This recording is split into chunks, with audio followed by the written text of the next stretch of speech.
The first to go missing was Ethan Baker, a local handyman known for his quick wit and reliable work. Then it was Sarah Langley, the retired school teacher who baked cookies for every town event. When 12-year-old Noah Harris disappeared from his backyard, panic gripped the residents of Pine Hollow. For decades, Pine Hollow had been a picture-perfect town, small, tight-knit, and tucked away in a valley surrounded by dense forest. But now it was a place of fear, whispers, and unanswered questions. Sheriff Maggie Harper had grown up in Pine Hollow. She knew everyone by name, remembered their birthdays, and could recount the town's history like the back of her hand. But this case, it didn't make sense. There were no signs of struggle, no footprints leading away, no calls for ransom. It was as if the missing people had vanished into thin air. Searching Ethan's home revealed something unusual. A note tucked beneath a loose floorboard in his living room. It read, "They're watching. Stay quiet. You don't want to end up like the others." The handwriting was shaky and the message was unsigned. Maggie's gut told her this was no random disappearance. Someone or something was behind this. As the disappearances continued, so did the rumors. Some blamed the dense forest surrounding the town, claiming it was cursed or haunted. Others whispered about an underground cult, long dormant but resurfacing for sinister reasons. Maggie didn't believe in curses or ghosts, but she couldn't ignore the strange occurrences. Every missing person had been last seen near the edge of town, close to the forest. What was drawing them there?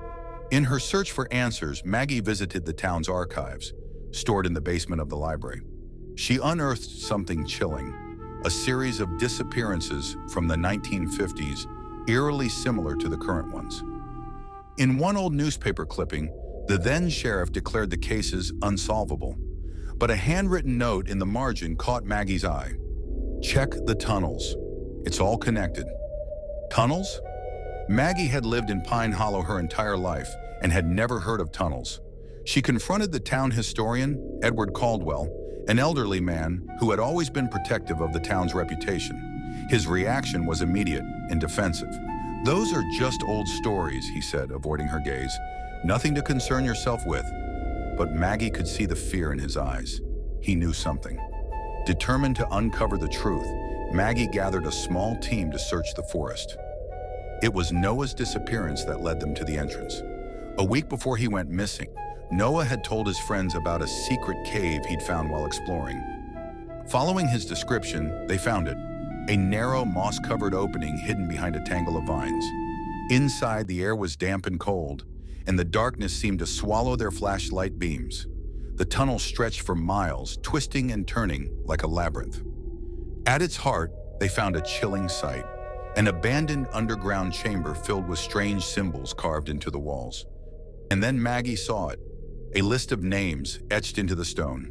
Ethan Baker, Sarah Langley, Noah Harris.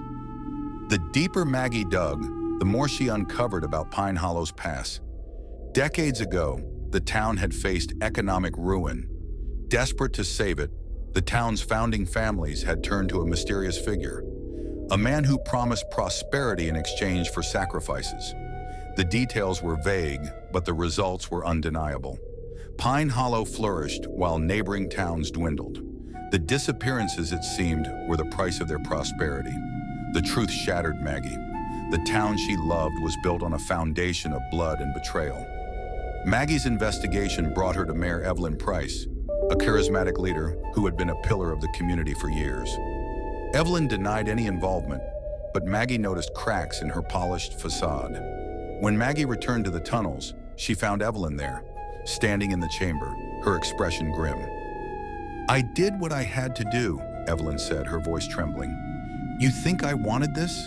The sacrifices keep the town alive.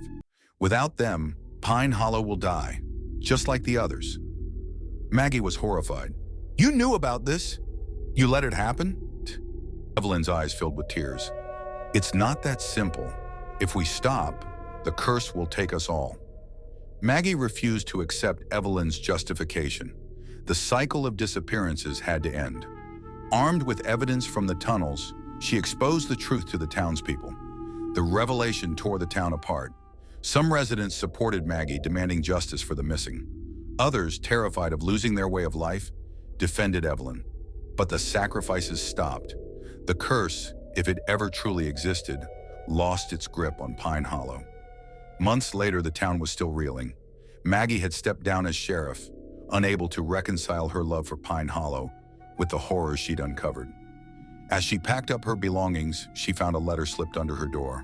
It was unsigned, but the message was clear. You may have stopped the sacrifices, but the debt is still owed. Be ready. Maggie's hands shook as she read the note. The mystery of Pine Hollow wasn't over, and she wasn't sure it ever would be.